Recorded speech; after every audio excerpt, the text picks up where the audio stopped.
சற்று முன் கிடைக்கப்பெற்ற மிக மிக முக்கியமான செய்தி ஒன்று வெளியாகி உள்ளது.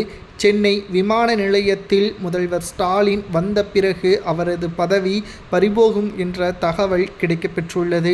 8 நாள் பயணமாக ஜெர்மனி, UK போன்ற நாடுகளுக்கு சுற்றுப்பயணங்களை மேற்கொள்கிறார். தற்பொழுது 2 நாட்கள் முடிவடைந்த நிலையில் தற்பொழுது வரை வெறும் 3500 கோடி முதலீடுகளை பெற்றுள்ளோம் என்பதையும் தெரிவித்திருந்தார். ஆனால் அதற்கான முழுமையான தகவலையும் இன்று வரை தொழில்துறை அமைச்சர் வெளியிடவில்லை. இதற்கு முன்னால் 3 முறை வெளிநாடு பயணம் மேற்கொண்ட முதல்வர் ஸ்டாலின் அவர்கள் 10,000 கோடி வரை முதலீடுகளை பெற்றதாக தெரிவித்திருந்தார். ஆனால் அதற்கான வெள்ளை அறிக்கையையும் தற்பொழுது வரை வெளியிடவில்லை.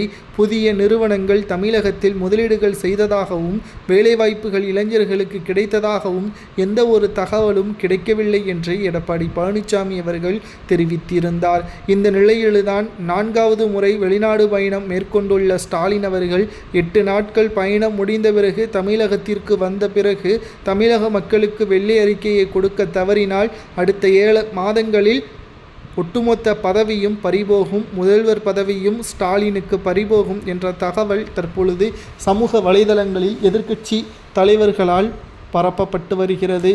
மேலும் 2021 சட்டசபை தேர்தலில் 3.5% வித்தியாசத்தில்தான் திமுக வெற்றி பெற்றது என்பதையும், இந்த முறை நிச்சயம் எதிர்க்கட்சி அந்தஸ்து கூட கிடைப்பது கடினம்தான் என்பதையும் தெரிவித்துள்ளார் எடப்பாடி பழனிசாமி அவர்கள்.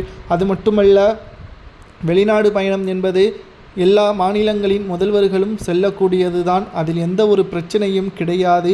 ஆனால் அங்கு ஃபோட்டோ ஷூட்டுகளை நடத்தி கிட்டத்தட்ட மக்களின் வரி பணத்தை தான் மிக மோசமான முறையில் செலவு செய்கிறாரே தவிர மக்களுக்கு எந்த ஒரு நலத்திட்ட உதவிகளையும் செய்யவில்லை. இதுவரை முதலீடுகள் பெற்றதை ஆதாரத்துடன் வெளியிட முடியுமா? எந்த நிறுவனம் தமிழகத்தில் வரப்போகிறது? அதனால் என்ன பயன் இருக்கிறது?